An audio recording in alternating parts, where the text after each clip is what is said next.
Isip usa ka mga ngahoy, tagadlaw kita mo bangon aron sa atong pamilya. Andam atong mga kusog sa adlaw nga atong panginahanglan. Mao kitang mukayod, titungod aduna kita ipangandoy sa atong mga kinabuhi. Matang man sa unsa ka lisod, angay gyud natong antuson.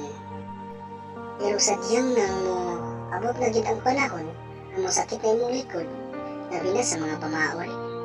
Kinanglan na gyud nimo na mo relax aron ang imong lawas matagan po nimo og panahon.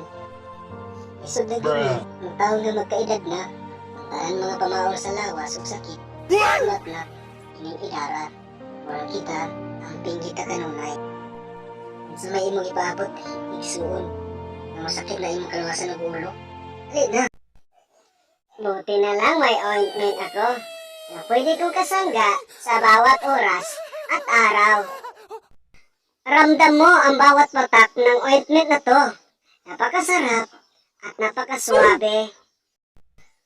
Pero, kapag na-plus mo sa katawan mo, mayroon kang maalala na wala ka palang jowa o asawa na pwedeng magmasahe sa buong mong katawan. Diba sayang ang ointment na to?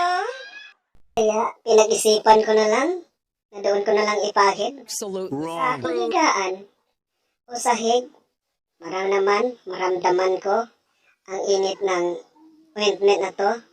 Kaya hinaplos ko sa aking kamay at pagkatapos, yan na lang ang ginawa ko para naman maibsan ang aking sakit ng aking katawan.